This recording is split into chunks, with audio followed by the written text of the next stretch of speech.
Hello and welcome back to the Knowledge Series podcast by the Heritage Pod. I am Subhrajeet Ganguly, and today we are privileged to have a true visionary and a leading authority in the field of Indian knowledge system, Professor Ganti Murthy, a distinguished academic, a professor at IIT Indore, and the national coordinator of the IKS division at the Ministry of Education, Government of India.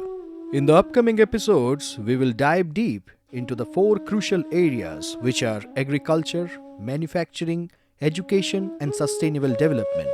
So, without any delay, let's start listening to Professor Murthy's insights. So, when we talk about Indian history, whatever we have read in the history textbook, so most of our history is dominated by the Islamic invasion and the British rule.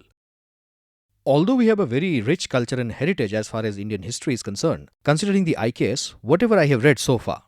So why are we deprived from such knowledge? Swami Chinmananda, he said in 1947, he was listening to the Trust of Our Destiny speech by Pandit Jawaharlal Guruji. He said, listening to that, he said, India is free, but Indians are not.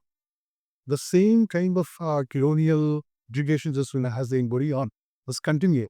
And that was there with an agenda. Unfortunately, they have not made an attempt to decolonize our education system.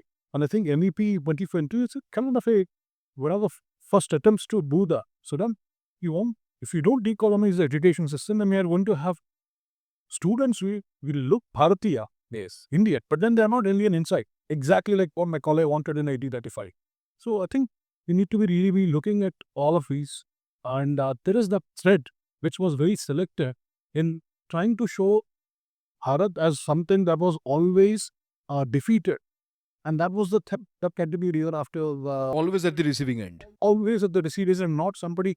We didn't really know about the Cholas or we didn't really know the other struggle. I mean, the amount of effort that they put in all the business empires that we have to defend our country, defend our economic leaders. All of these things were never taught. Primary emperors, colonizers didn't want us to learn that. See, if you want to break a people, defeat their spirit. So now, sir, what happened, where myself is a teacher, and whenever I talk about Indian knowledge system, a few syllables in my class, students found them very complicated. Very complicated to pronounce, complicated to understand. Is it because they haven't heard or studied about this since childhood and it appears to be like a rocket science to them?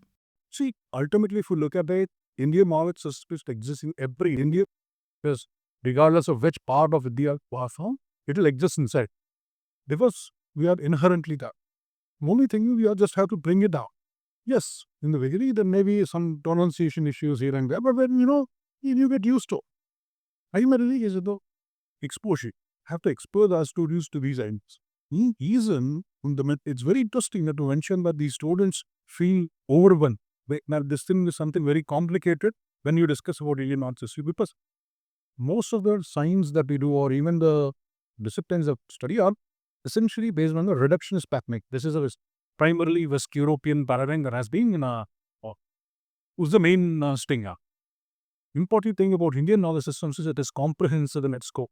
Even you can take any Shastra, it will be comprehensive. It will not be talking about only that. It will talk about everything else. So for example, you can think of achieving moksha by practicing music. It's called Nadopasa. If you be a best sculptor in the world, and then you can get 10 moksha. So you see, you are connecting the spirituality and Arthyatma with the Vyavaharika or Laukika. So this kind of an integration there, you see sacred in every endeavor of humans is something that is inherently part of Indian knowledge.